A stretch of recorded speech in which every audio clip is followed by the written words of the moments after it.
Spiral,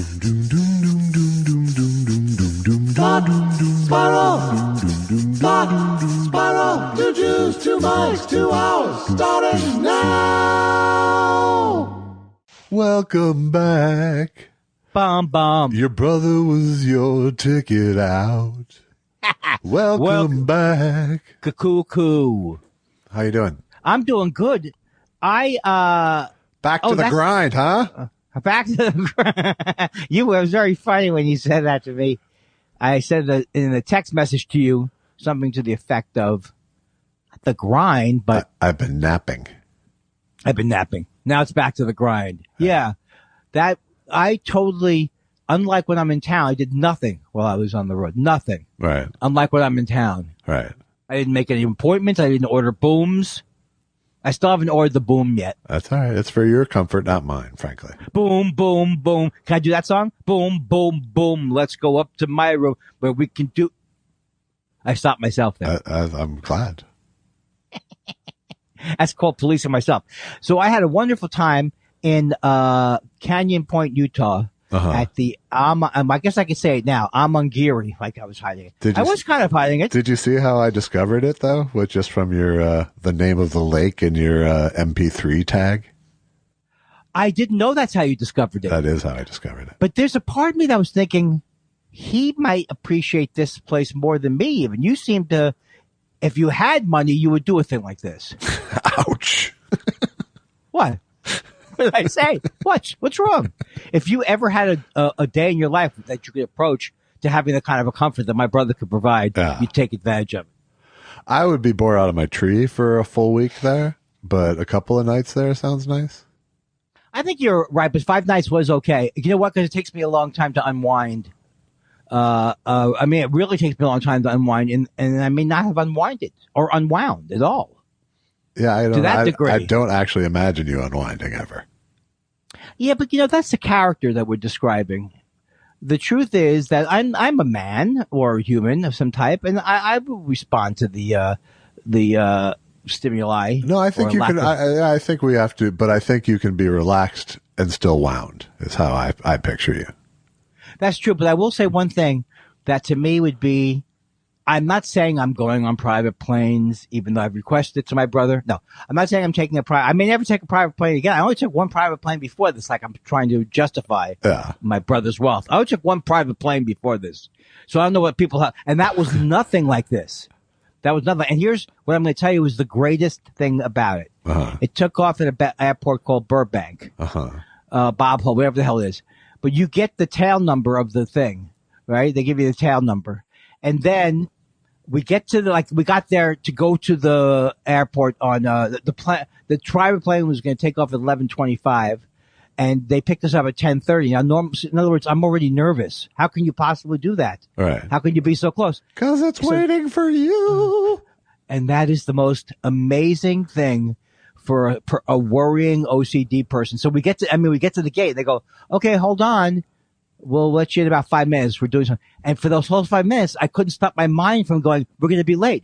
And I started to relax when my mind started to register. You're not going to be late. All right. You're not going to be late. There's only you and your wife on the plane and the pilots. And that's it. And the not having to go through security and stick your bag and this, I would have to say it is worth, every penny and more.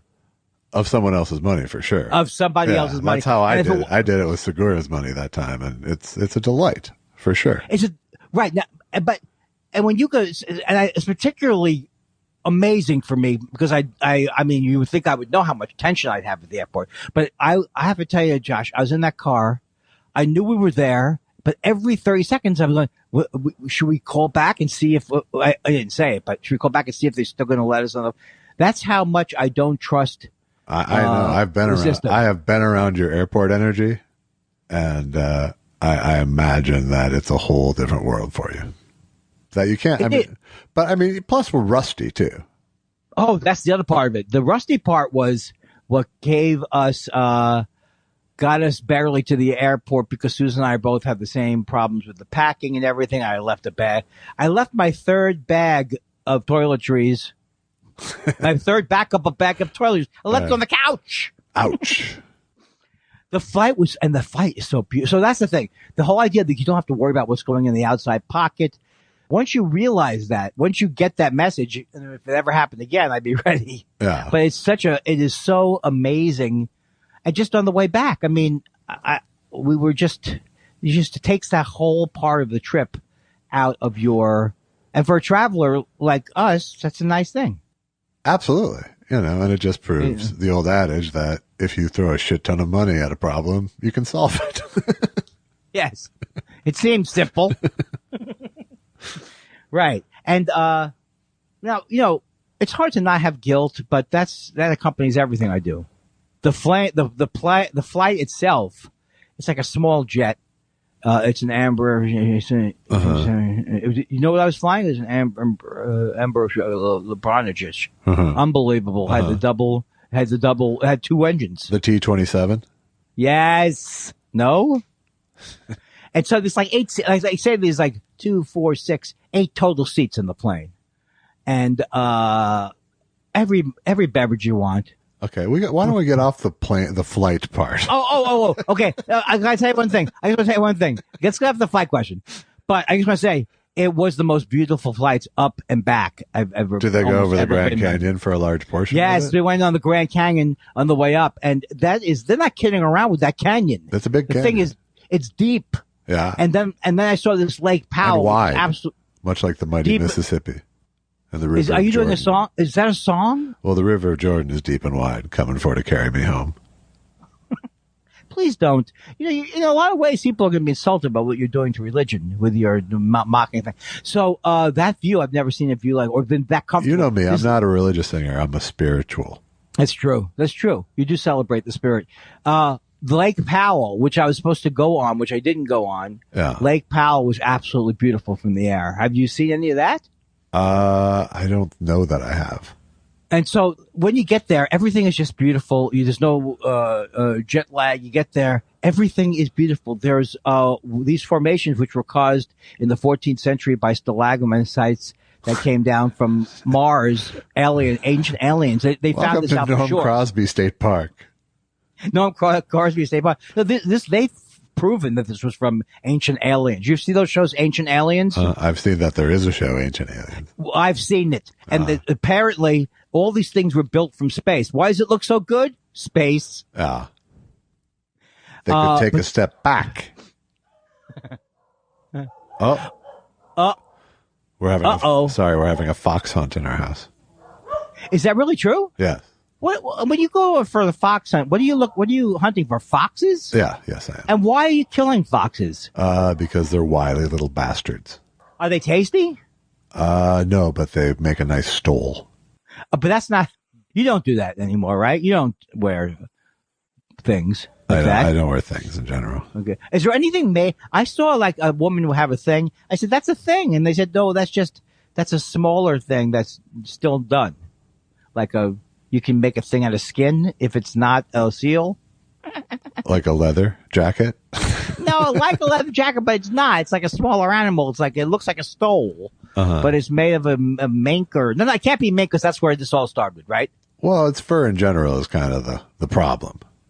Any way that you get fur is no good for the animal? The world's stupidest man is back. Right. Stupid. Welcome back. Welcome back with your stupid questions. We're so glad you're back. Oh, you went away, not a very bright man, but you came back to town and there's no improvement. Who would have thought you'd be a stupid? Who would have thought you'd be a stupid? As stupid as you were previously. Oh, we killed him a lot, but wow, he's brain still dead. Going. I know. Can you believe it? Yeah, I know. But he has, he's got a lot of energy from the trip. But he's a lot. I guess you should let him go. You can always edit it out later. Who are you talking to over there? What? Who are you talking to over there? I'm just having some internal dialogue. I wanted to tell you though that I enjoyed your energy. That we were almost like groundling actors for a second there. Yeah. Because of the way you did it, you were like Phil Hartman. I just watched the 2-hour special about Phil Hartman. Spoiler alert: he and his wife both die. At what point in the movie? At the end of it. Oh, okay. Do you know that every time I've watched this 2-hour thing, I've only watched a couple times before. Every time I'm surprised that his wife is also dead at the end. I forget it every time. And I think what's going to happen with her? Will she be let out? No, she's gone as well. Right. And perfectly tragic in every way. It's perfectly tragic, but my favorite part, as you know, I've talked about before, is Julia Sweeney. That's my favorite part. But Julia Sweeney was friends with Bryn and Phil Hartman. Not Hartman. His last name's not Hartman. But I remember at the time she was talking about, but then Gutenberg. As soon as Phil Hartman and his wife died, Gutenberg was all over the news. Steve Gutenberg. You never see him. He's like, let's not make a big deal out of this. I want to tell the press, do not turn this into a circus. Who's turning it into a circus? It was Gutenberg. Yeah. Do you remember him all over the I cameras? do not at all, frankly. Oh, okay. So anyway, that was a side note. So, I just want to say everything was beautiful there. It's beautiful everywhere you look. And this was the first time you'd been together with your brother since your family died, right? Right. And we didn't have any, we have this rule in the family not to talk about politics because if we argue, then we start to get into, so we only have one kind of fight like that. And then, never talk politics when your rich brother is paying for thousands and thousands of dollars of relaxation. Well, you make it sound like more of like a thing that I do just to preserve the relationship. Yeah. But that's not what it's about. The thing is about that we really need to stop talking about. We need to stop arguing about it. So, but anyway, we argued and then we didn't argue the next day. And my brother's wife was like amazed. She doesn't have siblings. Yeah. So she had never seen an example of two people fighting and then agreeing not to fight and then coming back the next day. But you're saying it's all based on I don't want to kill that golden goose. I had a couple of wonderful massages, a hot stone massage. I think I've described this to you before. You described it in the Andy Kindler Wilderness Diary. Yeah. Great. And then we had a grounding massage. And then we had two things of... Is that when your parents punish you? Yes. They grounded. The hotel is able to find out exactly the way you were punished. Yeah. And as a Reichian primal Janus primal scream thing, they do the same thing to you here. They ground you and they treat you poorly. The food was amazing. And you would think it would be amazing. I don't know how much it cost, the whole thing. I did look at the menu. It looked like good food. And not like a cruise or something. Not like, oh my God, I'm sick of it. Yeah. Every night they stepped up to the plate. I had beef 12 times since it's always beef for me when I'm on vacation. Yeah. I don't see any better choice. Well, it's the least likely to disappoint your expectations.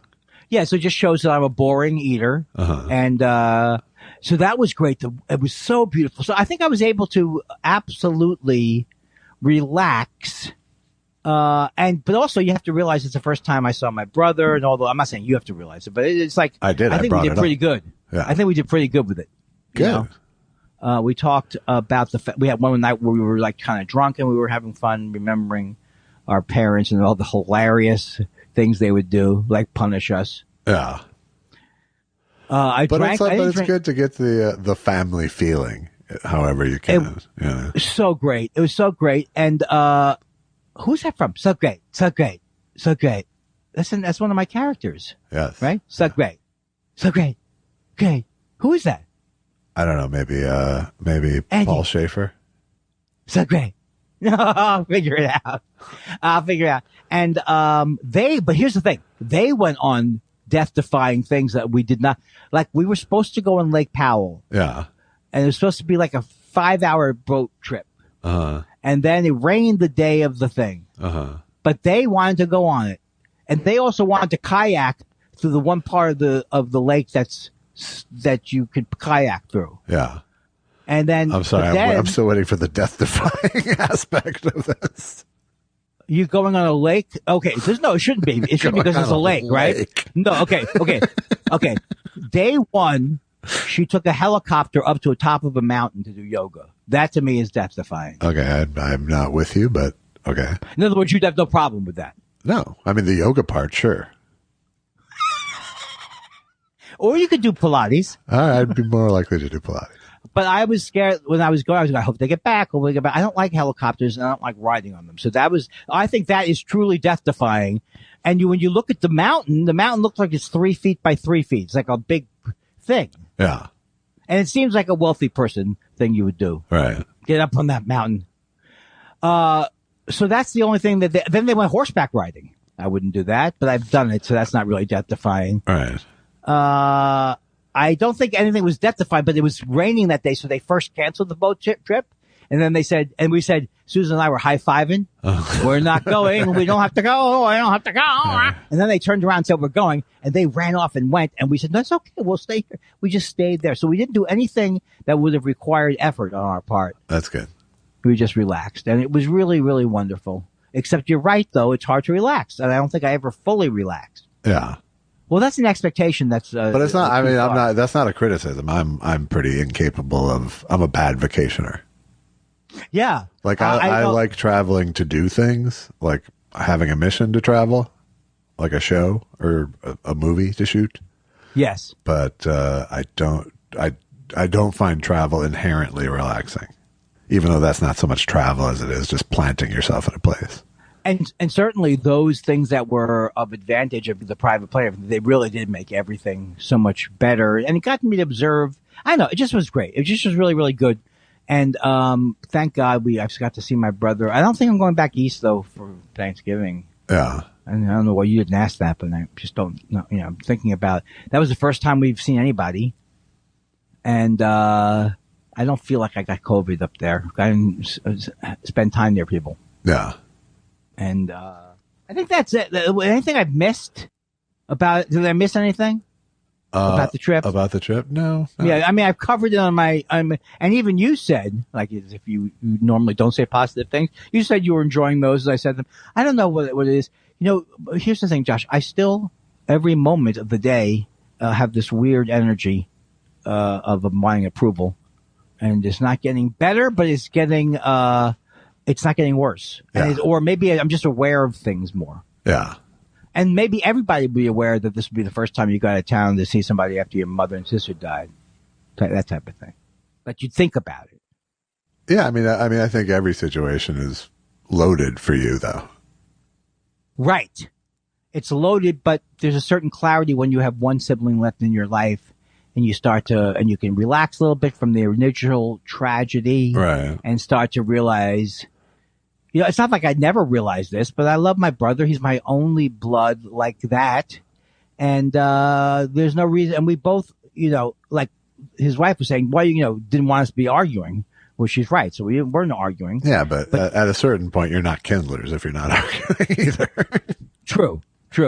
No, this dynamic between him and I go way past, obviously, all the political opinions and have to go back, and they go back to him basically telling me if I go to sleep with my hair messed up, it'll wake up combed. I mean, he's still trying to get me going. Yeah. He's still my older brother. Right. And, that's largely evened out with my older brother and I since my parents died. There's a certain equality that came to place. I think in our case, we never have ever talked. I guess because I moved out away from the family, we never really talked about the family dynamic. My brother and I, my sister and I talked all the time, but that was the nature of our relationship. So I'm just looking forward. My brother and I never really compared notes until after our parents were dead. Oh, I think you told me this. That's right. Well, that must have been pretty. I'm not surprised that you didn't, because he's a philosopher, but not that would surprise me. But siblings are siblings. Yeah. There's no way around it. I mean, it's good. It's not a bad thing. But the tensions in families, are like, I always feel guilty about having tensions, but it's just normal. Right. And of course, what I'm going through has to do with my age too. Nobody knew when this podcast started that there would be the trials and tribulations of a dying man and his slow lurch towards death and how he feels about it. But at least we have a hook. We have a hook, and we started there. You know, most people don't start their first podcast when they're 70, but we did. Right. So these issues are this issue where I look and I see my brother and he's aging and I'm aging. We're going to die.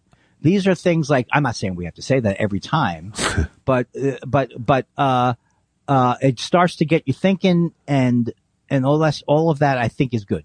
Yeah. I don't know. I just wrapped it up badly there at the end. And so it was fun.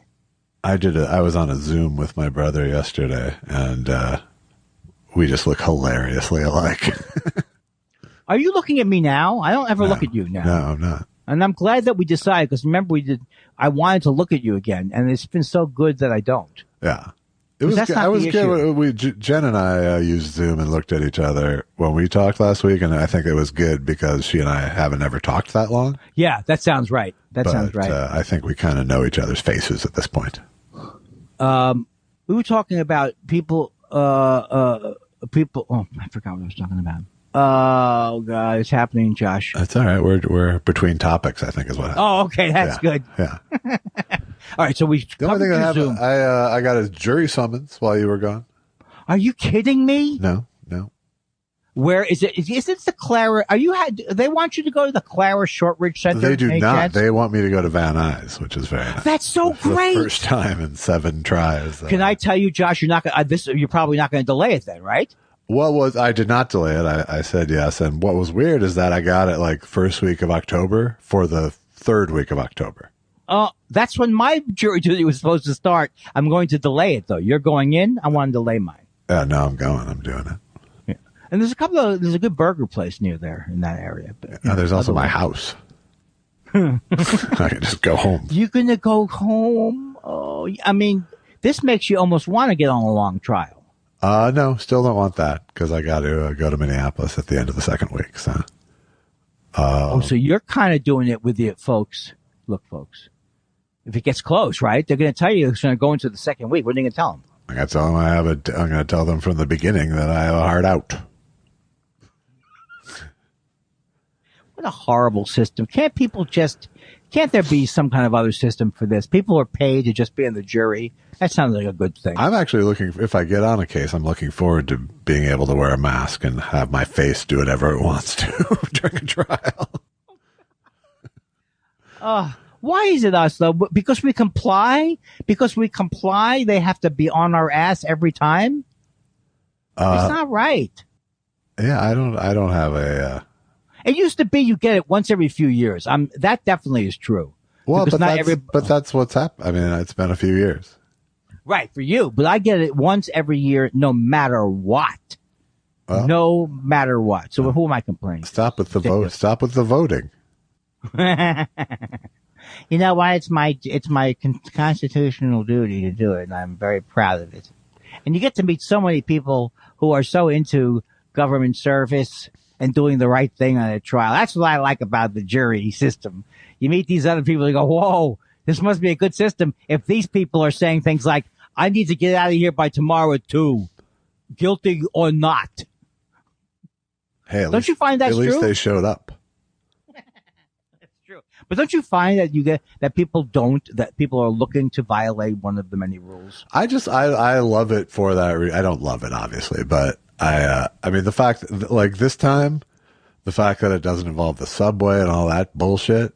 Yeah. You know, I mean, I don't have much dread about it. I just want to get it the fuck over with and hope I don't get on a case. Hope I don't even have to go, you know. You took the subway? Yeah. When it was downtown. Why did you do it? Just to see how it would be? Because it was a lot easier than walking from where they parked you. Oh, so maybe one day we could look forward to that. Are you going to tell me how to do that? If you'd like. If I have to go? Sure.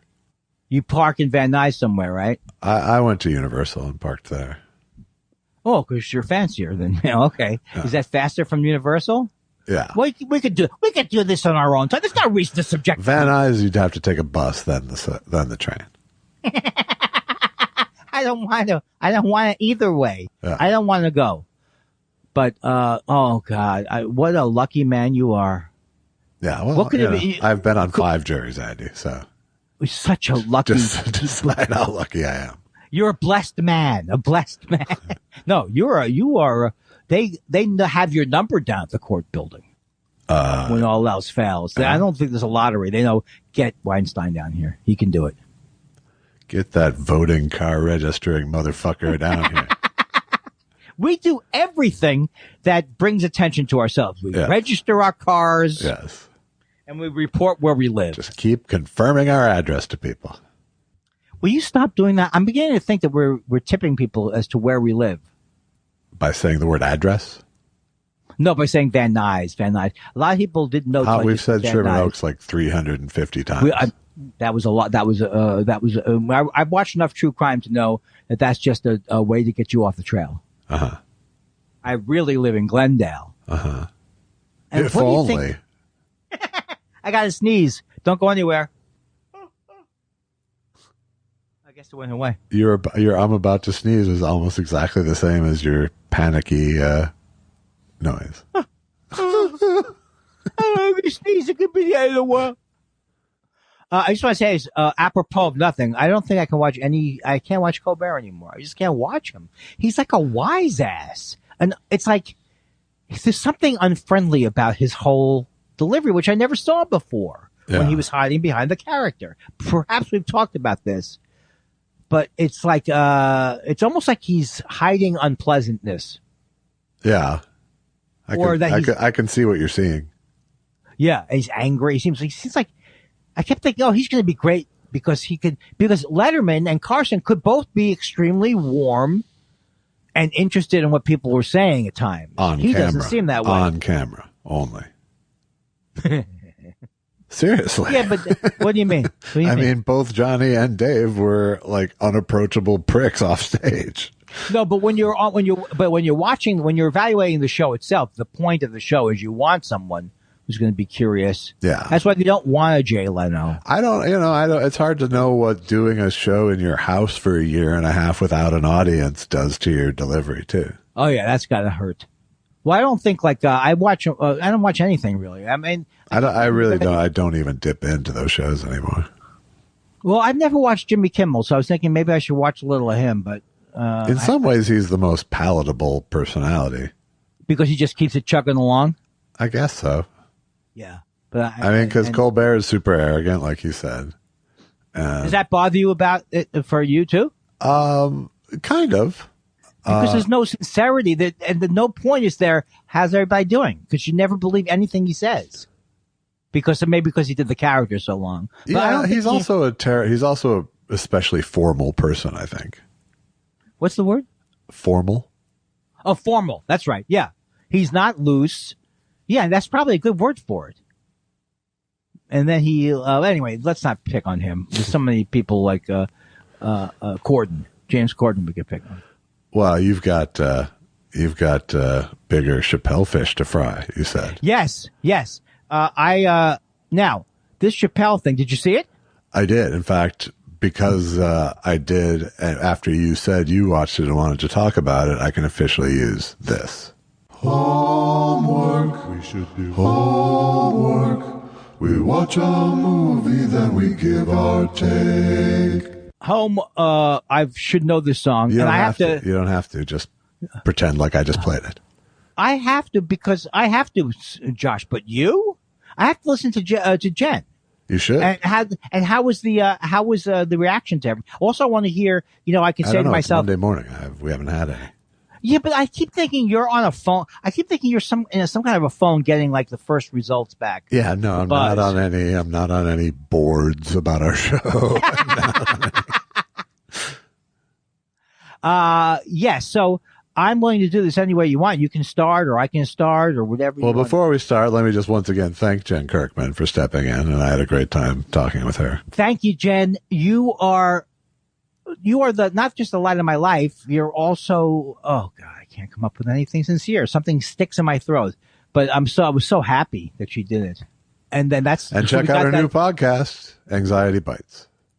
So, check out her new podcast, Anxiety Bites. But also I like when they're on a show, like a radio show, whatever, they go, okay, I had a little bit more, what do they say? Housekeeping? That's not what they say. House cleaning. I have a little more. Housekeeping is what they got. Housekeeping. Yeah. We want to thank the Patreon. How come we don't thank the Patreon people? Well, we have. So, okay. Now we can get into the Chapelle's special. Okay, go for it. Am I right about that? You're the one with the agenda. Go for it. Okay, well, I don't think you knew that I had an agenda when I told you. But when I told you I'm ready to review it, I always assume. No, but I mean, I saw your tirades about it on Twitter. So. Please don't say tirade. It characterizes them. It characterizes them. I saw your tweets about it. Don't even say it like that. You said you saw me. Okay, that's fine. So what happened was I never. And just to preface this, I never wanted to watch. I don't watch Dave Chapelle, and I'll tell you, not that it's interesting, but I think I've told you this before. I remember when he was at the Punchline, last time I was at the Punchline a long time ago, and he was doing like shows after my show, and I kept saying, because I loved, when I first started comedy, not even first started comedy, but I used to love Chapelle. I mean, I loved the stuff on the Chapelle show. I didn't watch a lot of it, but what I saw, I thought was hilarious. I was like, always loved him as a stand-up. But when he started to do longer shows, before I turned on him, which I have turned on him because I think he's turned on the world, I never understood. That bothered me, right? Like when he was at the Punchline, I did not want to stay to watch his 2-hour show. It's just, to me, that was a tell that he would be doing these shows that were so overly long. And anyway, that's just a side event. I would never want to watch him. I just had no desire to watch any of his stuff anymore. Maybe because I felt like he'd become tedious in a way, like the personality. I would see clips, but I still thought this guy's hilarious. I just can't watch it or something. Well, now I watch, but now when this thing came out, I all of a sudden started hearing things, and it happens to be a topic I know a lot about, because not like I'm an expert, but I'm very focused on how the anti-trans people are being used. This movement is like a new movement. That's just another version, I mean, ironically, of white supremacy, of white supremacists use it. And throughout history, they've done it with different people, Jews, now it's trans people. It's clear if you follow the day-to-day on it, why this is happening. But Dave Chapelle seems to have his own issues about this. And I don't know what his problem is, why he seems to think it's so important to put down an entire group of people. But what I was surprised about was how horrible the special was, how unfunny he was, basically. I think all through it. And then you could see him really stretching to make these ridiculous comments like, "Oh, we get all upset. We get upset when a gay person gets says when people pick on gay people, but we don't care about black people." Yeah, sometimes that was basically his argument, which is an untrue argument. There's nobody who's had received more violence, abuse than trans people. So, and then it seemed like he really wanted to go, because he had that big thing where he was going, like, I don't know who DaBaby is. And so I looked a little bit at who DaBaby was, but just the roars. Remember, this person pointed out, that it's ironic that he left his show, because he didn't want jokes about that people laughing at the wrong thing. That's what he worried about then. But he doesn't care about that this whole group of people that he's trashing and encouraging others to trash, because you can hear them all cheering.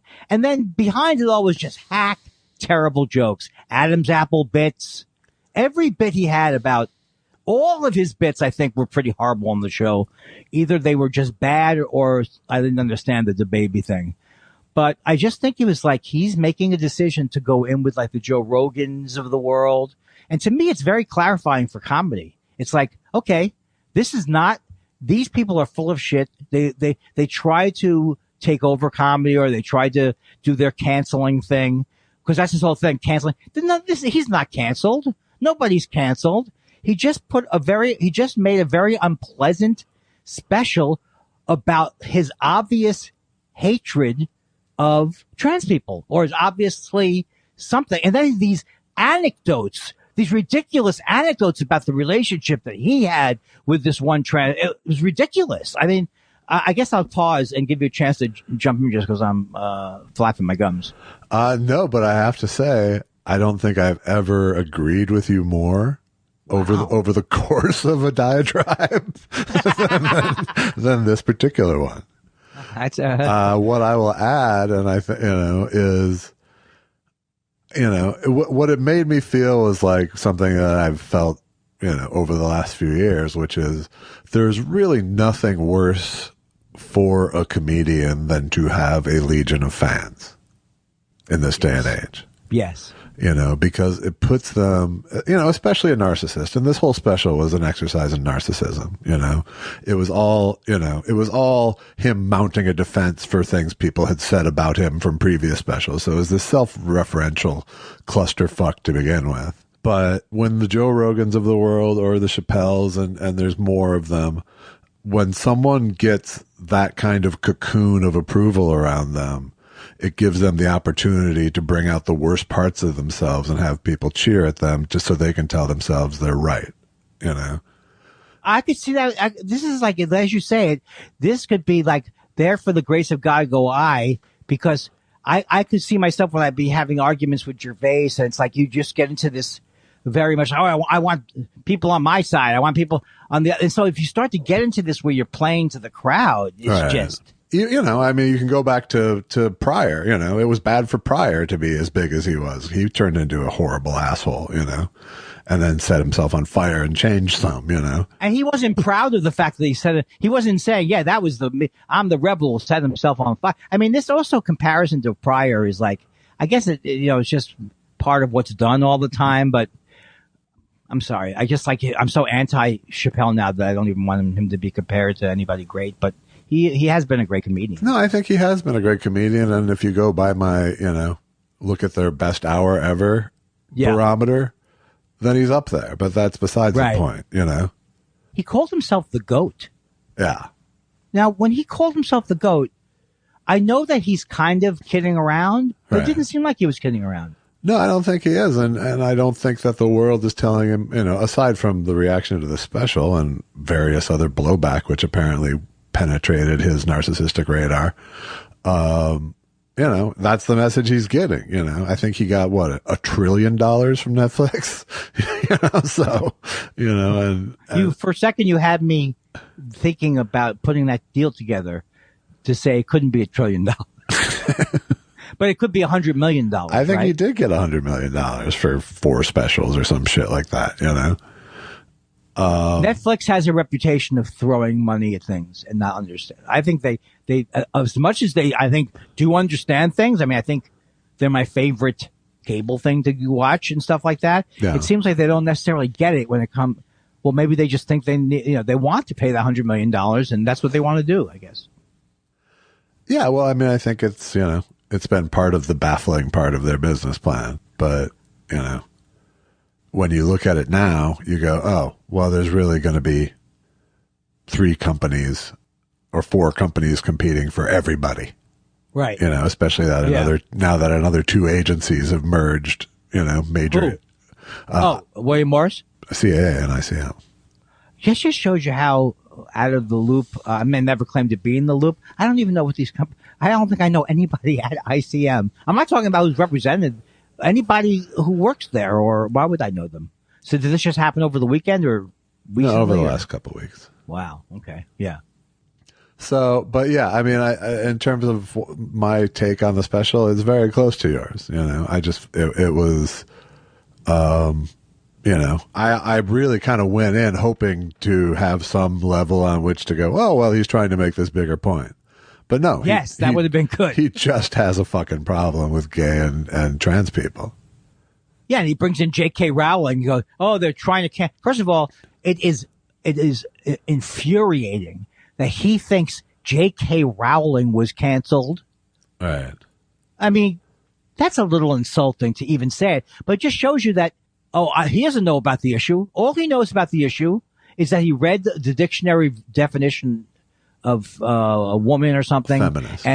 Feminist. And he knows that J.K. Rowling was criticized. Right. That's but it's like he's not even, I don't think he's obviously. Well, and his version of self-defense was saying, well, I did have this one trans friend, the one trans person who agreed with me and didn't agree with the entire rest of the trans community. I like trans people. That's like that's more embarrassing to me than even I want to ask you. No, that was as embarrassing as Trump going, look at my African American over here. Yeah. And that story, first of all, I've never heard of what he says when a comic sits near you to watch you. He wants to be that's the other thing I can't stand, that he wants to be the teacher. He wants to be. Well, that's the whole problem right there in a nutshell. He thinks he's got the answer yeah. No, it's like any other self-appointed guru. And that's what I'm talking about by the legions of fans thing, is that insulation of, when you can choose the people from whom you're getting all your feedback, you're in trouble. Yeah, right. As a comic. And I think it's unique almost to comedy because of what I said, is that, comedy allows you to put your worst parts out there, and have an audience judge it, but if the audience is prone to lap up everything that comes out of your mouth, you're not, you no longer have any kind of barometer for your morality. I mean, I always respected that, and not to compare black comedians, but because I'm not doing that. But when Eddie Murphy said that he could no longer perform because he didn't know if things were good because people laughed at everything, that was a true revelation. Yeah. I mean, that's why Steve Martin stopped too. Yeah, it's just like... it's exactly why Steve Martin started, because it was, he was babysitting a party as opposed to, trying to win an audience, which is kind of the fun part, Which is a good book. I know we've talked about it before, but Born Standing Up is a great book. It's a great book, yeah. Yeah. But he realized it. He realized it was an unhealthy relationship with the audience and quit. Yes. And not that everyone should quit just because they get successful. That's, that's crazy too. But there is a certain type of comic and person for whom that kind of level of stardom and approval becomes, toxic. Right. And even if you're Richard Pryor or you're Lenny Bruce or whoever that people might admire, they knew that the worship of them wasn't good. I mean, it's like everybody knows that there's, but each of their stories were different. I mean, Lenny Bruce didn't suffer from superstardom. True. But he didn't have the same thing that Chapelle. Yeah, I think what Chapelle went through was very difficult, and I had a lot of that's what this. I think her name was Jacelyn Moore. That was like the irony of him not understanding the unintended consequences of the comedy. That it could hurt people when he walked off the show because he. Well, and then he used that as a weapon too, as if it was the ultimate piece of righteousness. Yes, he came across, and I don't even like Neil. I mean, Neil Brennan, they're both unpleasant.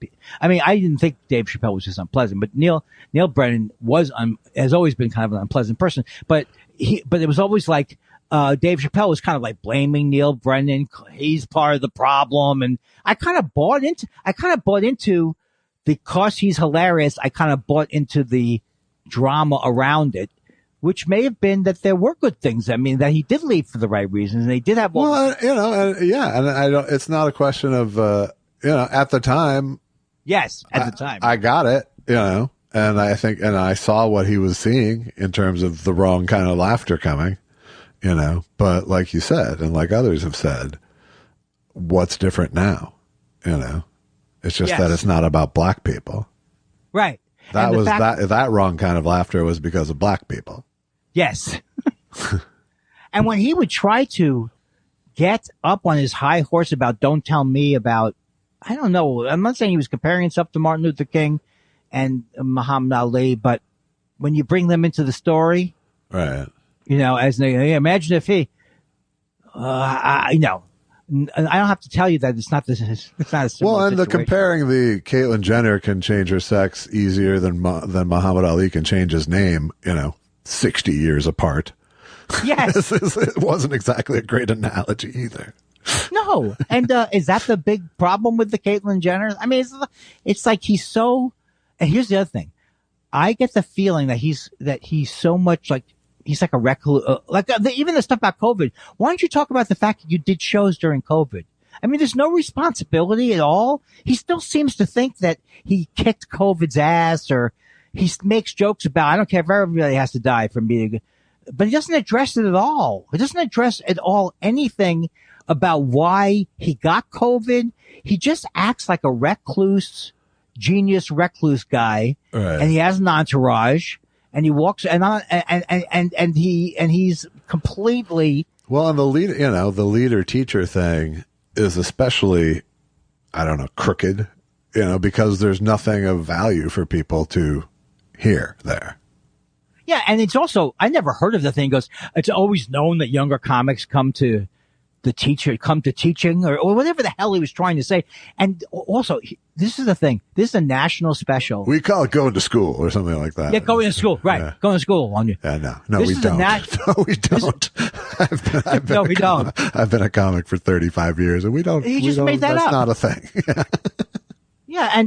And so he makes all this stuff up about how, but he also, the bit that was based on must be 4 years old now. It sounded so like he's still trying to get laughs from, oh, it stunk. He's still trying to get laughs from how her set bombed when he let her open from him. Right. Well, for him. And the other lie there is that he let her do 45 minutes in front of his 2.5 hour show. Yeah. But why did he like her? Because she stayed and they were communicating and he was in charge. Right. That was what it was. She give her a hand, this person who I abhor their sexual gender choices, and look at them. You can't even tell. They got an Adam's apple. Yeah, Adam's apple jokes. Right. It was pretty amazing. You would not think it could sink that low, that it would be almost like a Bill Engvall special. No, I think Bill Engvall's specials are a little more honorable. That was wrong. But not the first comic to get full of himself and decide, you know what, maybe it's not the comedy I should do. It's I'm going to be the answer. Yeah.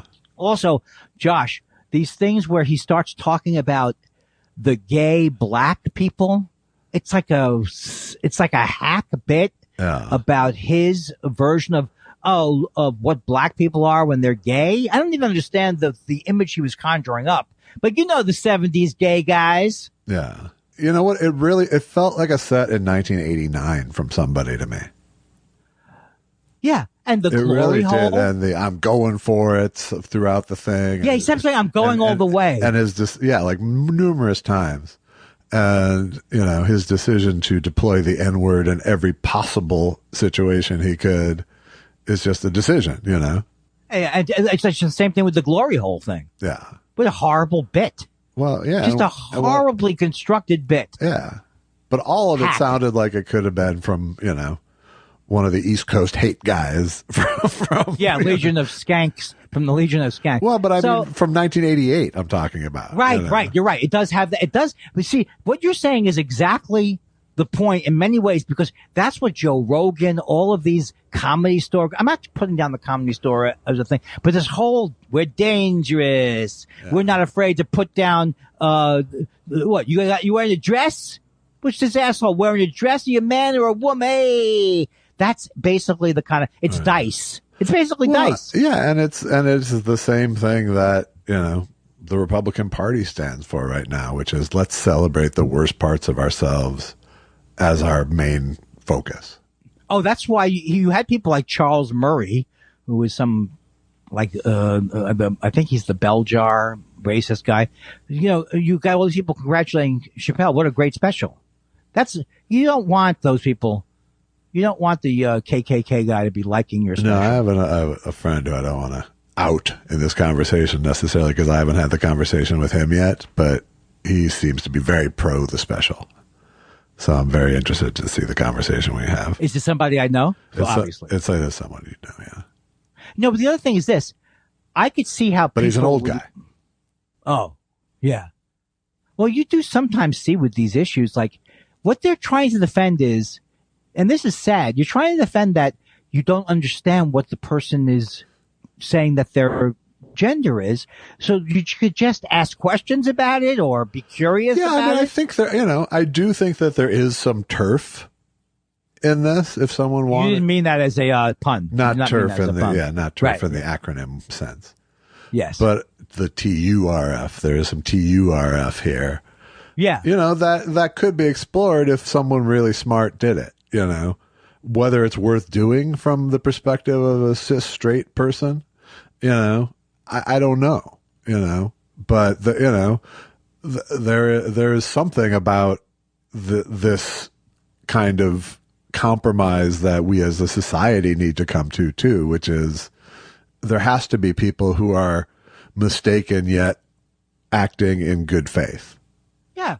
I mean, they're described. I mean, that's the thing that's so ridiculous about it. So what if you think someone's being false or not really being what they think? So what? They're going through their own thing, and Absolutely. You could be wrong. And the flip side of that is, there is a percentage of the population whose first instinct is to look for a way to be offended, and that's not a healthy thing either. But you're never going to have that discussion if you're coming from they're making this shit up position, And this is the same bit that was done in 89, 90, 91. I don't know. They don't like to be called tranny anymore. Right. That's the same bit he's doing. It's they don't like to be called blank. It's everybody. It's retard. Right, retard. It's any number of words that we've evolved past. And the universal truth that we're finding about it generally is that it's more that Seinfeld doesn't want to give up his gay French king bit than it is about his loss of freedom to do comedy. That's just people who are, like someone pointed out, he really is like a member of Steve Albini said something like, he really now is a member of he's got all this money and he's just acting like an asshole. He's in a phase where you just act, not that you have to act that way, but that's what he's doing, So I think we covered it, and I'm very happy that I was given the form, and thank you for the opportunity. And things like that. Yeah, no, I think it was a well-constructed rant, if I can even call it that. Can you answer me about I've tried to find about the baby thing. I don't really understand. Well, that was the other thing. It's like, I thought I say terrible things about trans people. I even had to say, you went too far, the baby. Yeah, I mean, I can't quote what DeBaby said, not because I'm too sensitive, but because I just don't remember. I just know it was a hateful tirade, Yeah, and they did Mike Pence's Gage. I mean, just a lot of hacky material. I feel for him that maybe he shouldn't do a special if he doesn't have things to say, but he's wound up into it. Well, this is the last one for a minute.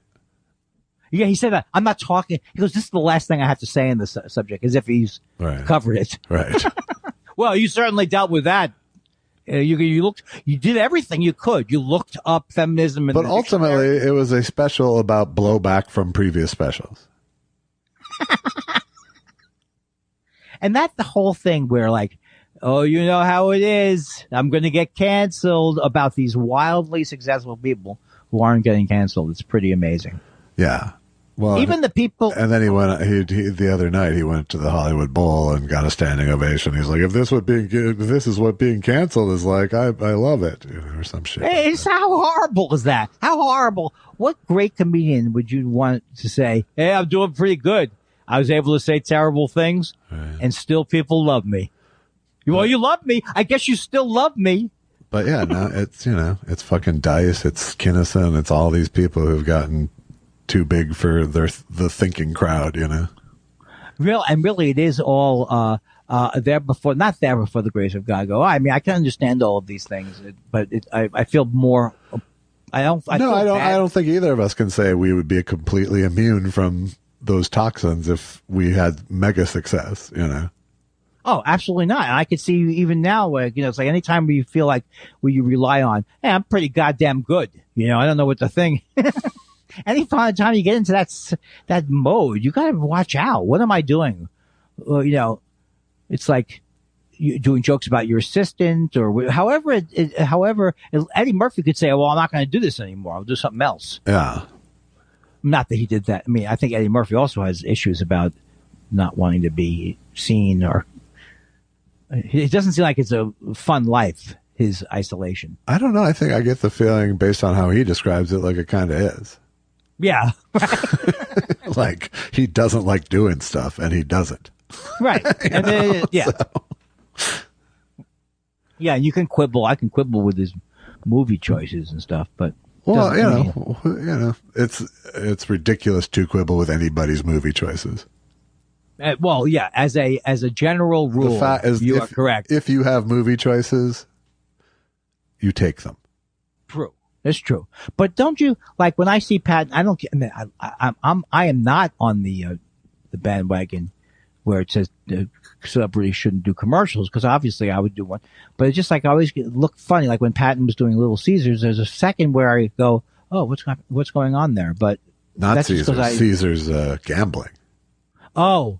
It's not Little Caesars. It's Caesars. It's so funny. I saw Patton Oswalt as a stand-in for a Little Caesars guy. Yeah, no.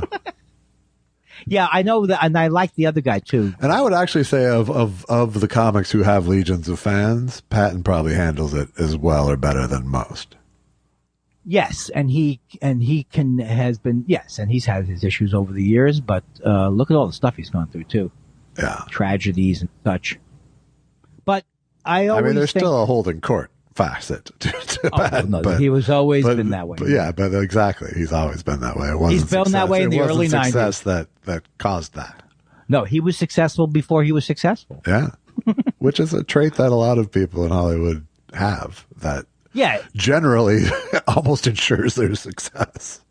Well, there's a difference between confidence that's going to power a stand-up set and confidence that's going to be oblivious to everything that's human suffering, yes. Oh boy. Well, it's good to be, and I want to thank you for suggesting that we do this early. I mean, you were like, you said, why don't we do this while it's fresh? And my first reaction was, well, I don't want to work. All but right. You know what? I'm starting to get into doing the show again. That break was the golden ticket. It really was. Yes. And when you take a break, I look at some of my notes, like of what we could do to the show. Maybe we should open up with a favorite tease every day. Maybe I should do a report from the guy who has the turkey in the straw. Maybe we should set ourselves up for failure. Maybe we should set ourselves up for failure. Maybe I should say each week, here's another interesting person in my life. I'm just happy I got to use the homework sting this week. And I'm also just glad. I'm glad that we got to record this before you heard Jen and I talk about you. What? Spock, sabotage the system. Spock, restore the atmosphere. Spock, sabotage the system. I wish I knew what to do. Observations, Mr. Spock. Okay, do we have line 193 again with sabotage, can I sabotage? I don't say sabotage. You say sabotage. I say sabotage. Hello. Why, hello. Right? Listen to the calm of a man who's on time. It's a whole different thing. I hope you're recording, because that's my favorite opening acknowledgement. You could hear almost I was close to arrogance. Yeah, I could have gone with yellow. Let's do this. Thought you'd be here even earlier, but no. Okay, well, you're on time. Well, that's good. Yes, and you're very welcome for it. Well, I still have a little bit more of my drink. Hold on. All right, you do you. But I would still use that first part, because you know what I'm saying? Yeah, I might use this with the mooing and stuff too. Hey, here's my voiceover audition for drinking. Okay. I say, you tell me, try some of that protein drink. See how much Andy likes the protein drink? It's filled with active ingredients. Key ingredients. But when the engine light comes on, that's game over.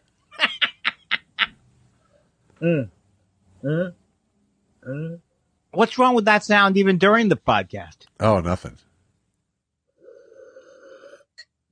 What'd you think of that little slurpy slurper? If we change the name of the podcast to Epicac.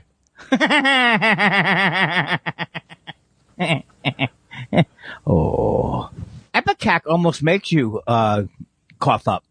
I mean, saying it. Yeah, it does. It's almost onomatopoetic. And what is Epicac? Is that to make you throw up? Yes. And that's for and my brother took ate all the orange flavored aspirin. Right, exactly. It turns out that St. Joseph's, he was a prankster. Nobody knew this. He goes, yeah, why don't you tell the kids it tastes great? It's powdery candy. Hey, if 2 tastes good, kids, keep going. So Mikey likes it. I'm sorry. That's all right. I'm good. We started. Okay. Happy birthday to Susan. Oh, that's so nice. It's happy birthday, Susan. It's today. It is. That's I'll write that down so that she remembers. All right. Not that she remembers. She'll forget. No, not that you'll remember. Oh, I'm glad I guess I put all my energy into being on time and brought nothing else. Okay, happy, J.E. says, HB, Susan. And I'll say it to you in advance. Can you believe it? Thank you very much. October 16th, folks.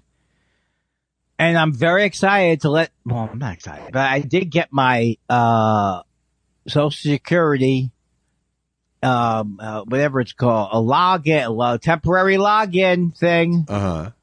So I can complete the process of Medicaring one half of the Medicare. Nice. Old Jew Medical Corner. You know what? It really is nice. The eventual march towards death, it is nice. Will you be getting some Part B or Part C? I'm a lucky man that I have good. I am still making, because of the Bob's Burgers, I still make money to have insurance. So I will keep that insurance and their prescription. It's not a prescription, is it? Not so much, no. Is it? Okay, so then it must be prescription. I knew it was prescription. It's parsniption, actually. Didn't you used to say it's par for the scription? I did, and then I was banned. Josh, but I know you say you were banned, but am I helping my humor? I go, yes. Score. Not too much? It doesn't hurt. How about this one? A Kindler shoots from downtown. Yes. Yes. Does Marv still say that? Yes. No. Josh, I'm really serious about this. I left my coffee in the other room, and I really wanted it. Go get your fucking coffee. Okay. And don't talk about it while I'm gone, and time me, too. All right. I say I'll be back within 22 seconds. All right. Go. Back up to line 149 and 151. You read those again. Have fun with them. The void is starting to affect you. Your pale fellow well met.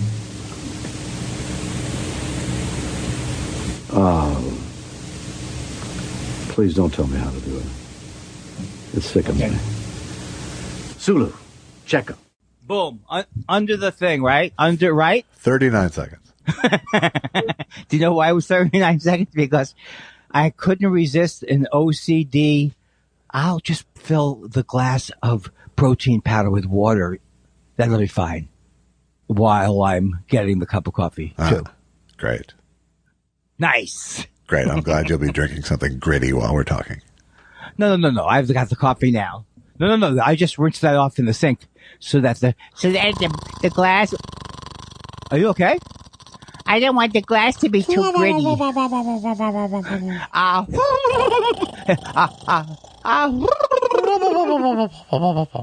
I love that workshop. I took that Laurel and Hardy workshop with you. Yeah. All right. I apologize for that last one. Come on. No need. Get your head in the game, Josh. Just because I'm a jerk doesn't mean you have to be. Jesus Christ. I'd be the worst coach. What do we say about Gruden? Anything? What do we say about him? Good riddance, I say. How do you spin that? He didn't, which is good. He says, perhaps I went too far when I compared the thing to... Perhaps you did, John Gruden. The first attempt was bad. The second, I'm going to go now, was much better. Oh, he says, I didn't mean to hurt anyone, is what he said. Yes. What was the first one? I didn't see the first one. I think the first one was, I don't have a racist fiber in my body. Oh, that always is bad. Yeah. Because I always tell those people, since you don't have a racist fiber in your body, wouldn't you think it would be easier for you to not say overtly racist things? Right. So we really have to get to the bottom of why you're a stinking racist, don't we? There's just since it's not in your bones. Yes, he's not a racist, but apparently the batteries in his racism detector have gone out. Wow. This is a lot of stuff happening this week. There's a lot of it's, I don't know how to feel about it, but I feel like we're on the cusp. I have not watched the news now, Josh, for probably 3-4 weeks. Yeah. Maybe once over 3 weeks.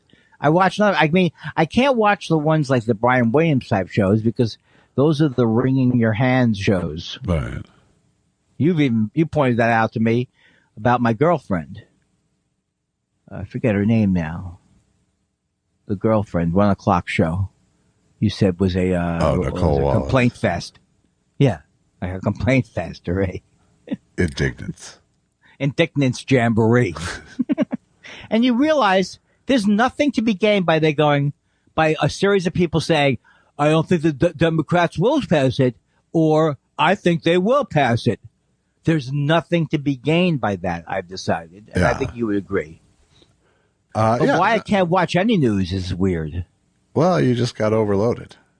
Yeah. And plus, I figure every couple of weeks I'm going back to Utah, right? Isn't that what that is? Is a carte blanche? But you know that Mike Lindell's president now, right? How were you able to figure out where I was staying? Did I ever ask you that? You put the name of the lake in the like Big Lake or something in the name of your MP3, and then I went to the internet and I went. What could be expensive? Probably luxury resort Big Lake, and found it. Yes, and it wasn't the Hyatt place, right? And I was trying to fantasize about what would happen. I was just saying, look, what if I did stay here? What if I did stay here? And you're just like thinking, I go down to the desk, on my own. I go down to the desk. I have a question. The bill is $43,000. Can I put down four cards? All right. Oh, the bill here. I did not have. I had the $80,000 farmer's omelet. Yeah. Yes. Yeah, sure. It's actually made from farmers.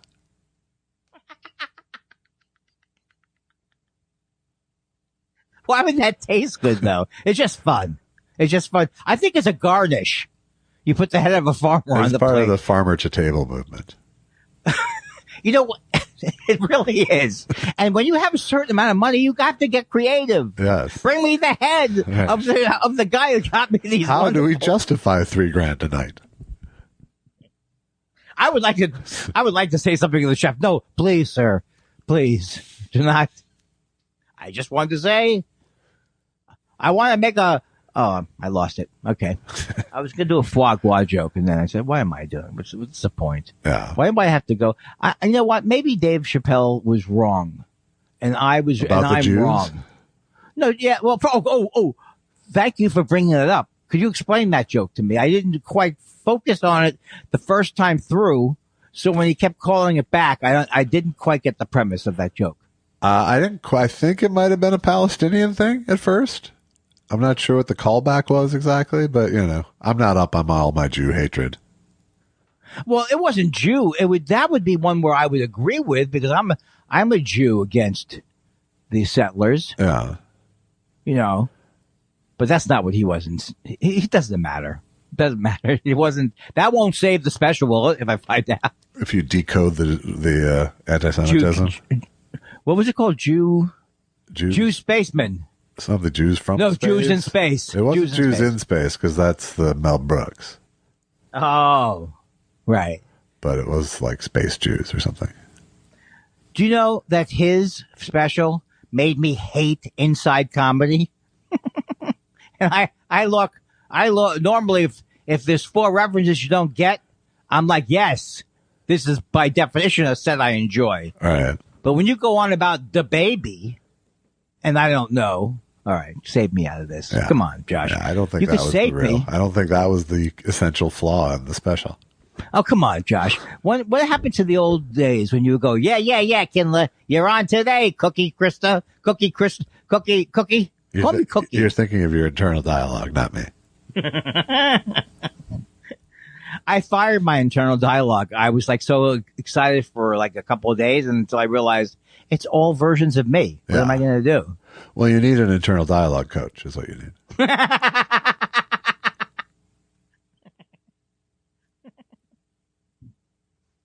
I do like this commercial. If I mentioned to you, that when it comes to television, have I mentioned to you that there are many things I enjoy about television? The color. Yeah.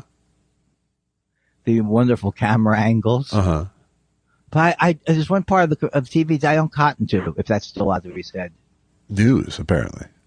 No, that's true. No, commercials. Oh! 5, 6, 7. Oh, it's not TV. Not TV. It's those commercials that get me. It's not TV. Not TV. It's those commercials that get me. Ba-bow, bow, bow. Ow, what's the thing? Play a sting. Play a sting. Play a sting that makes Andy look stupid. Bow, bow, bow, bow, bow, bow, bow, bow, bow. And we're back. Okay. All right. It's the Simply, I can't stand this guy, the Simply Safe guy. Yeah. And I hate his voice. Uh-huh. And at first I thought he was I would only accept it if he was a real expert. He first used to go, I'm Bob somebody. And I'm an expert thievesman. Uh-huh. But now I'm wondering if that was a lie. Thievesman.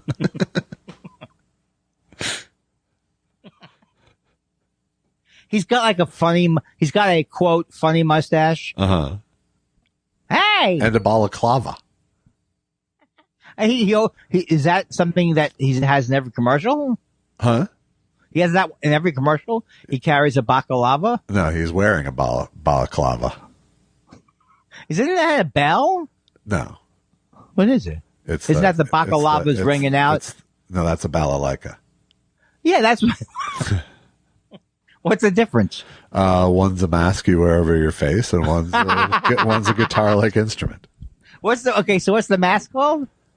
A balaclava, I believe. No one's ever. Why don't you just say you're gonna at this time in the show I'm gonna start to make fun of you? Why don't you say at this time in the show I'm gonna start to make fun of you?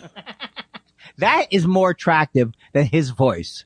If he had sound like that, but he's just. I can't stand everything he does. He's very glib, if that's the right word. Yeah. I heard Tom Cruise use it once. Yeah, balaclava is a ski mask. I'm correct. Yeah. And it's like, he's like the Jack in the Box idiot. He's not bringing anything to the commercial. Get him out. And if I find out that he's not an actual home detection guy, I am going to be livid. Oh, it's not TV. Oh, it's the commercial. Oh, it's not TV. Oh, bow, bow, bow, bow. I am now willing to say that I do all of the low bass voices on the Stings. You're welcome. And I also sang on Ball of Confusion by the Temptations. Uh-huh. I want to head on my ball. And the band played on. And the band played on. You might want to hear on my organ. I said, you might want to hear on my organ. Is he doing like a black voice? Is Andy doing a black voice? You might want to hear on my organ. I do ride salad. Right. I do want to hear from your organ. Hello.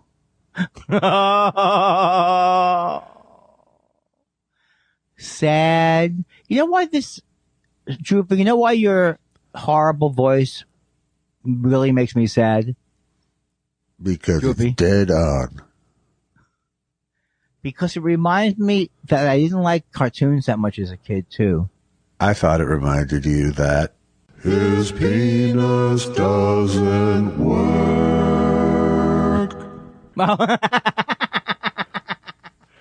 You know, do you feel good about the fact that you're a grown man and you sit in a room with bells and whistles making, Andy's having a sandwich, and he's having a sandwich, and he's having a sandwich, sting, sting, sting, sting, sting.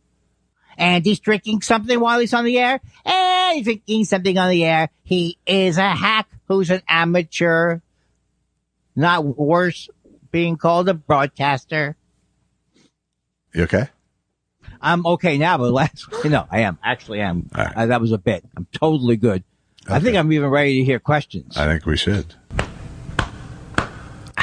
It's time for questions. What do you want to know? We love your questions so much. It's half our show. Half our show. Wait, how many goddamn questions are there? All right. The squeal of Randy, formerly the wheel of Andy, which I don't. He's doing something I don't know how to do. Will you change just your temporary name? Yeah. He says Jackay. Did I do a reference to Jackay? No, I think it's because it's Test Show 227.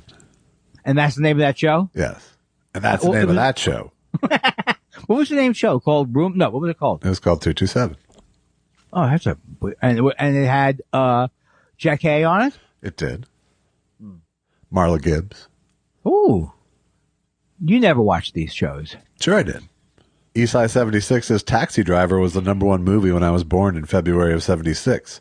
What was the number one movie when you two were born? What about the last four of your Social Security numbers? You got me almost with that. It was five. I was just about to go 5555. Well, when I was born, I think one of the number one movies, I don't know about that year, but soon it was going to be The Miracle Worker. And you know how I know that? My parents took me to it when I was too young. Have I mentioned it? Yeah. Okay. Other than that, I don't know anything about 1956 but my last four digits of my social for real are 5555. It just worked out that way. It just happened to work out that way. I don't know what movie. I do know that Marvin Gaye's "What's Going On" came out the day I was born. I like that. What's going on? A Jew. Another Jew is what's going on, Marvin Gaye. Another Jew has come out. I hope George Takei is alive. I hate when these names come out. Rogan. Why are these names out while I'm doing the mail? He's probably commenting on Shatner, is my guess. Oh, Takei. Oh, I think it was wonderful. I am so excited about William Shatner going up there. That is like the most exciting thing. Pickles says, I was wondering what recreational drugs Frontline guy did or still does, if any. That's interesting. I did not know that is this how you do it? From tonight. I can't do it. No, I think you nailed it. Yeah. Why did I think it had to do with a trick? I start my day with a crushed up powder of Mexican Valium stirred into my orange juice. Once I get a base laid down, it's a free-for-all. Tonight on Frontline. Hey, see, just write down when you edit, write down how long I was silent there. It could be a world record. Yeah. Yeah. Could be. Could be. Huh. You know it. Dan Marsh. You see, this is making me so OCD nervous now. Who does the next one? Do I do the next one? Dan Marsh says, hey guys, as seasoned vets, what advice would you give to a comic who is about to go on the road and perform in small towns for the first time? This isn't for me, by the way. Just curious about that life. All I can think of is how horrible it'd be because of COVID. Yeah. And that's all I can kind of think of. So wear a mask would be your advice. Wear a mask and don't go or drive. Yeah. Yeah. That would be my big advice. And don't sell anything or talk to people after the show. I don't know. I still think it's too early. Well, I'm going in 3 weeks. So. In other words, what I'm trying to say is it's time to go out there, Josh. And I want to thank you personally. But at least Minnesota is one of like 4 states going up still. Going up or going down? Going up. I was like Minnesota. What is that one? That's right. There were states that's right down the middle when it comes to conspiracy theories and smart people. Yeah. And I have have you gotten your third? No, but you've gotten your 2. And how are you getting? You taking my brother's private plane? I am. Good. And I want you going up commercial. Give him a call, will you? See if that can be worked out. Hold on. Okay. Oh, no, I'll do it. I'll do it too. Oh, I would love to ask him for you. And a good one. My voice was good on that one. You wouldn't have believed that on that court of law. Ooh. You've been in the court of law. But I don't have any advice for small town performances other than, I don't know. I think when I was young, I was surprised by how much in common small towns had in terms of what people knew. I think I might have more of a culture shock now. Yeah. How come? Just because I think things are politically more polarized in small towns. Oh, I would think that is true. I was thinking, what would it be like when I did a lot of my early jokes based on eat? Those signs that say eat. Or the sign that says, yes, we have a fork and a knife. Now, what the fuck are you talking about? No, I'm sorry. You're not familiar with my early terrible jokes? No, I'm not. Okay, so you're driving down the road and you see a sign, this restaurant's great. It said eat. This never worked, by the way. And you probably could tell me now why it didn't work. Oh, that's great. Oh, thank you for putting a picture of a fork on the outside. I was wondering if you had utensils. You still not getting it? No, I get it now. Okay. I mean, I get why it didn't work. Oh, good. Because I still was steamed about it. Yeah. I just thought all my material was weak. But what you're saying is there's a specific. How about this one? Yes, I passed this a motel and it said, yes, we have dial phones. Oh, what's next? That's style of joke. Yeah. What's next? Type of thing. Uh-huh. Oh, what? Oh, what was your road trip? Was your road material that much better when you started? Or you didn't even do it? You were so sophisticated, you didn't even do that. Hey, I went to ass rubbers the other night. Yeah. Find out it's a gay bar. Ass rubbers. That's really good. Hey, how stupid could this guy be? Hey, I went to this place last night. I'm rubbing my ass because of sex up there. And it's a gay bar. This is like Chapelle quality shit. Fuck you, man. Fuck you. Hey, I said the baby went too far, didn't I? Did I say the baby said good things? I said no. I said the baby went too far. That's what you're going to go to your grave saying? I was against what the baby said. All right, take it over for me. Okay. Someone do something. Jason Evil Bird Kite Parton says Jen Kirkman should have answered questions in TS 226, but as Andy Kindler. That's about all I can think that would have made an already pleasant episode even more so. Maybe next time. Also, I call dibs on the guest spot next time Andy is hanging out at a spa. Well, I think that there's going to be another time when my brother flies me somewhere.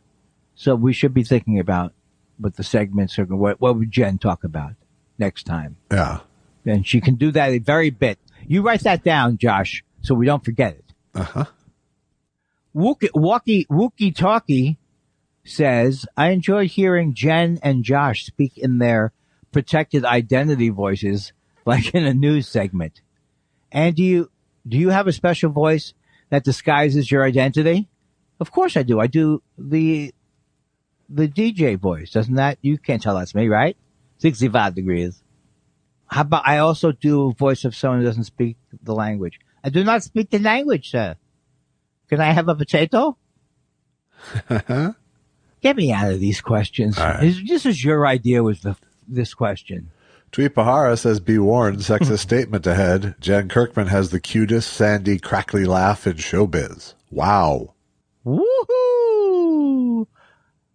That's cool. I'm concerned that I don't have that question here, and I hit latest.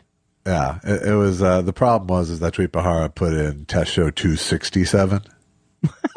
and I caught it, and therefore I tagged it so I could see it later. That's very good. Look, He also says, Andy, please give Mad, Mad, Mad World another look. It's a masterpiece and a great collection of comedy legends at their best. Please watch once more. Boy, is that a wrong take. Tweet Bahara. It's not a masterpiece, and it is a great collection of comedy legends, but not at their best. I thought you were going to say it was good. No, I mean, it's a fun watch, but please, let's not give it too much props. Well, the plot sounds Let's great. not fluff it too much. Yeah. I watch it just for the lack of plot completely. No, Of course there's a plot. The plot is, whoa! And doesn't Buddy Hackett chew up some scenery too? Isn't that what he does? Pretty much. Go. That movie, I will say that there's so many movies I should have watched that I will have watched before that movie ever gets back into my play. But don't be upset. Don't take it personally. Tweet Bahara. Mark McDonald says, just wanted to say that I have a new respect for Andy knowing that he thought Annihilation was dumb. I concur. What is Annihilation? I don't know. You thought it was dumb, though. Is it the name of a movie? Yeah, I guess so. Is this another thing we talked about? I don't recall it. Just want to say I have a new respect for Andy knowing that he thought Annihilation was dumb. It was dumb. Is that better? Yeah. I concur, and I recommend Arrival as a better recent sci-fi film. Note, this is a follow-up to a discussion in Test Show 59. I'm a bit behind the power curve. Unbelievable. You don't remember it. I don't remember. It's memorialized for the ages in our archive. Wow. Look how much more joy that guy has to look forward to now. Another 200 shows or whatever. Yeah. Pure joy and brilliance, broadcasting brilliance. Uh-huh. Okay, I'm done. Sous Vide says, do you know if mega talent Jackie Harry pronounced her first name that way from birth? There's a lot of Jackie for the 227 coming in. I never would have thought there would be. I believe no. I believe that was a moniker that was attached to her later. Like, who would say differently? Exactly. Right. Sous Vide also says, did you guys ever work with funny man Barry Sobel? I swear his name has come up here. It has come up here. Yeah, I work with Where are you? Yeah, but then got it. I figured I didn't need to do all fucking 7 of Sous Vide's questions. That's true.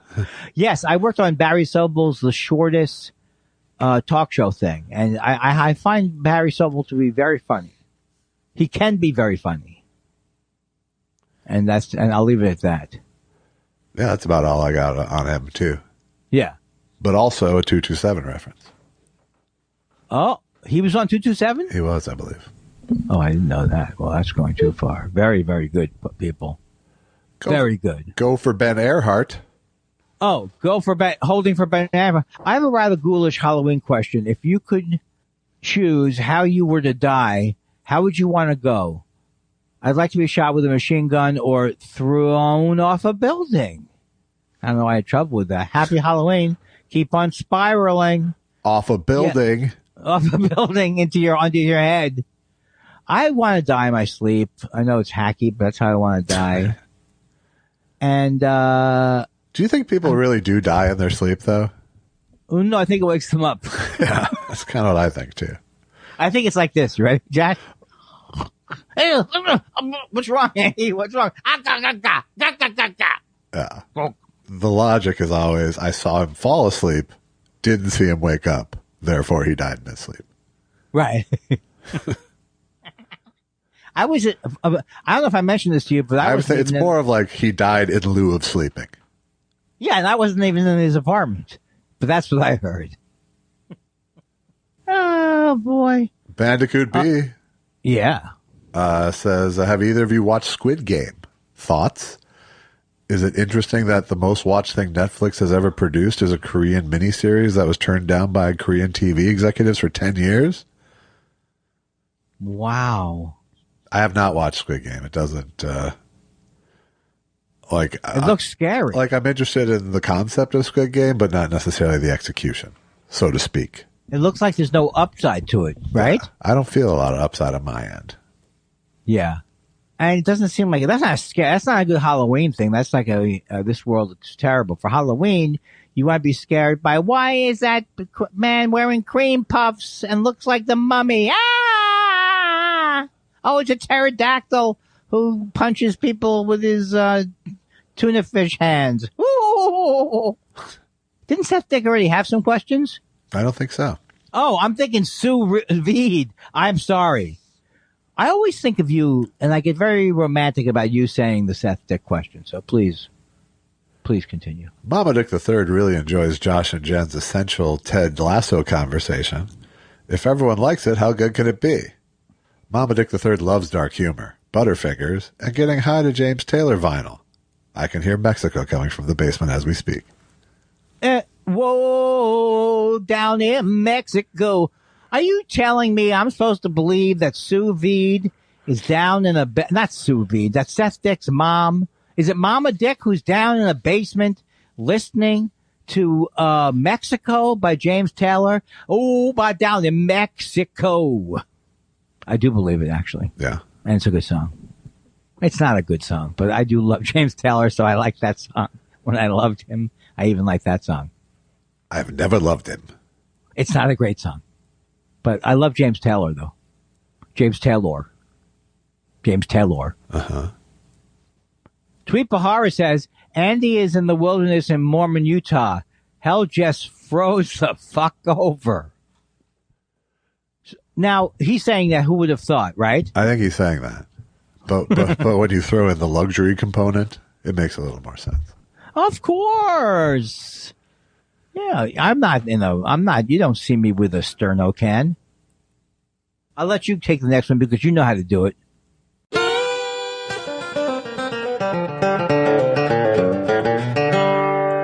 Michelle, West Harvard.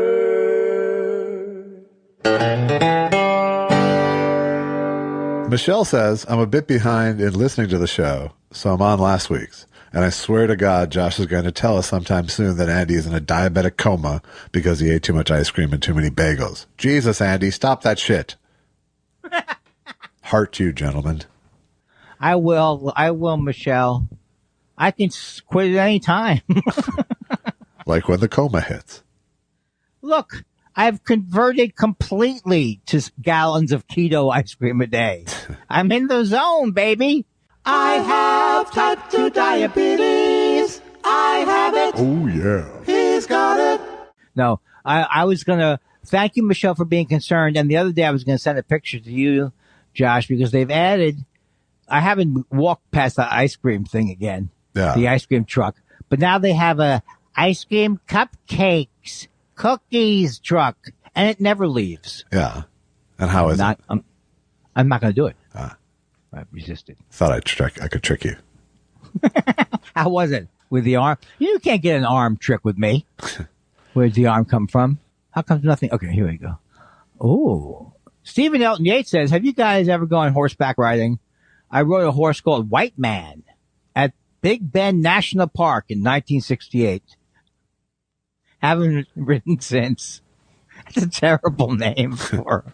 He's making that up. I used to be a horseback rider. I thought I said this on the show, and I fell twice, once on my stomach, and I couldn't breathe, and so I stopped. But I used to love it. Yeah.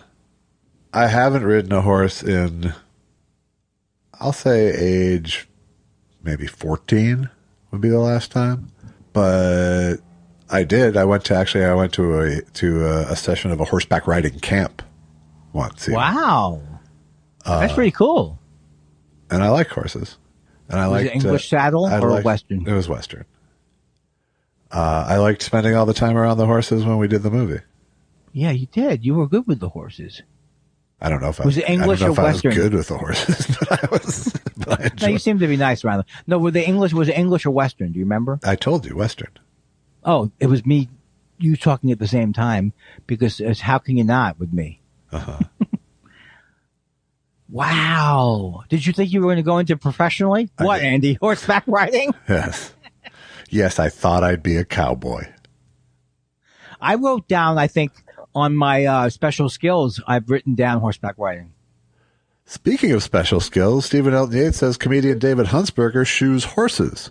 Comedian Daniel Van Kirk dug graves. Do you guys have any odd but useful skills like that? Wow. I'm a good cook. Yeah, but that's... I'm going to see David Huntsberger in Minneapolis at the Acme, yeah. I love him. As do I. He's very funny, and I don't have any... David Huntsberger not just shoeing horses, but got into actual human cobbling for a while last time I had lunch with him. All right, tell me about what is that? Being a cobbler, like making shoes. Oh, I thought you were saying put horseshoes on people. No. So he makes shoes? He is capable of doing so now, yes. This is an interesting man. First of all, before I thought he was interesting. And that's where the money is, by the way, is on the handmade shoes. Yes. Wow, that sounds great. He's kind of like an art survivalist.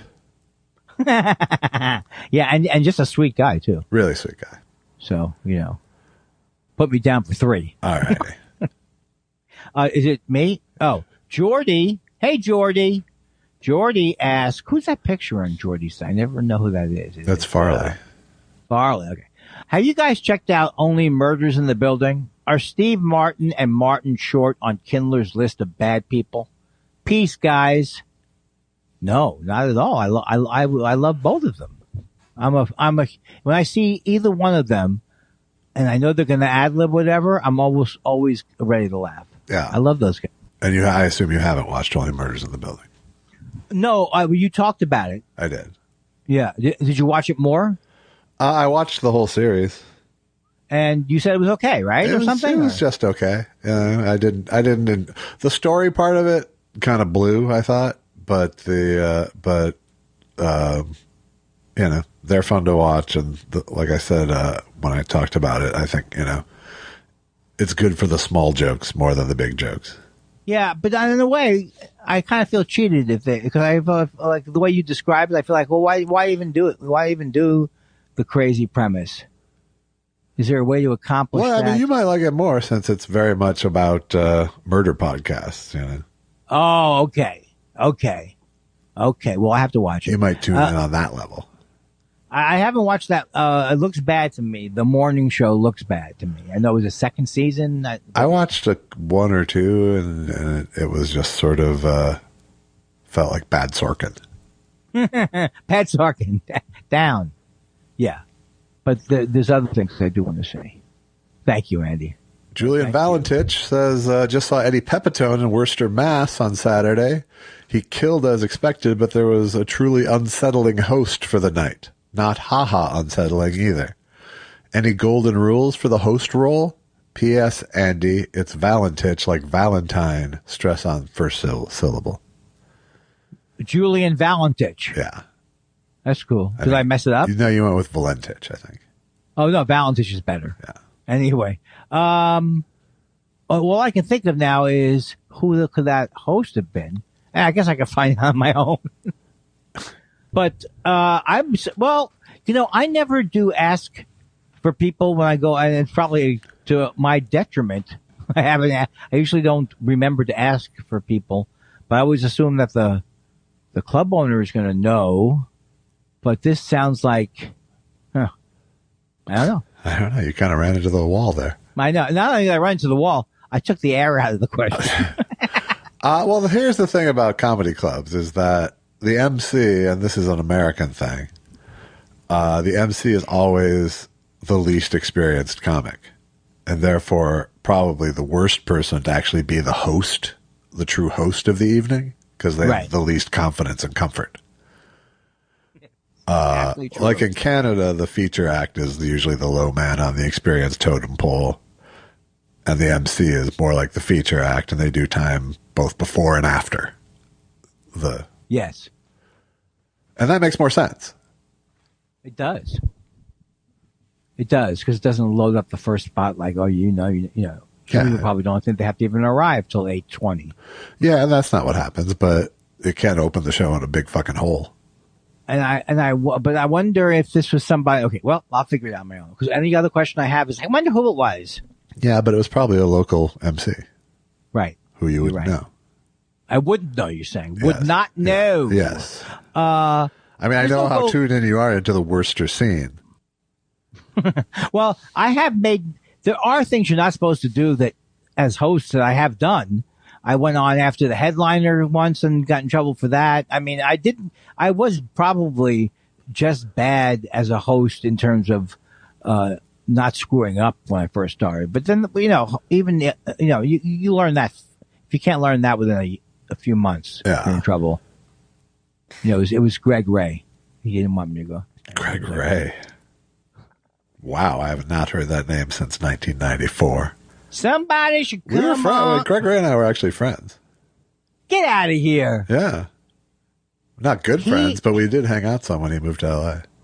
He tried to be like when he first came here, when I first met him, he tried to be like a mentor to me. And it was a bad thing. He'd go, Andy. Didn't take. Here's what he said. Andy, you know what this is a true quote. And our crew can back it up. Because, Andy, you know what I do? I look at life and I just twist it. Just twist it. Just a little. Now, you're going to say I'm lying. No, I believe you fully. And then, one time I came back because I would accept that. If Charles Manson had been mentoring, I would have accepted him as an early comic. That's how hooked in I was to anybody's opinion. I came off the stage and I go, I think that was a pretty good one. He goes, oh, you did you? So that was it. He's like, oh my God. Is that rich? Oh, you did, huh? What's wrong, Greg? Well, no, you're perfectly willing to say that's good, but good. Every hour, someone should come on MTV and say, get a job. He used to do an impression of a fly, opened with an impression of a moth trying to get out of a club or something. Yeah. A light. I can't believe, not that you were friends with him, because he was actually charming, even though he did say these exact things. He was a charming guy. Yeah. But I don't imagine you and him. Well, I made friends with a lot of headliners I worked with because, I'm a swell guy. That's true. But, I connected with a lot of these headliners because I gave them, 10 tags the week we worked together.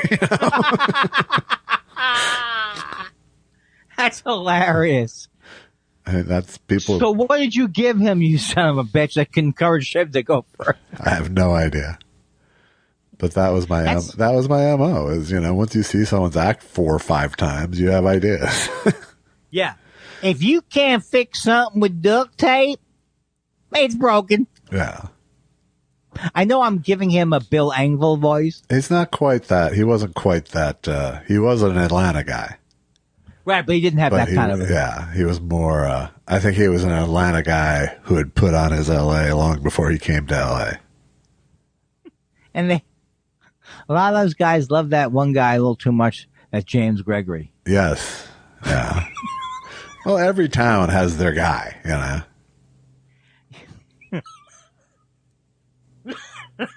But James Gregory was, I think, big in this, in general. Yeah, in the South. Yeah, in the South. There all something like that. There ought to be a law, folks. One of those deals, right? But the repeating refrain punchline was a commonality among a lot of the Southern Road guys.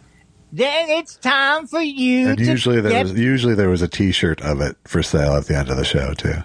I don't think what you're drinking is whiskey. I came in my pants at a Killer Bees concert. I was save up tour 67 to 93. Save up. Are you still saving up? Chaotic Neutral,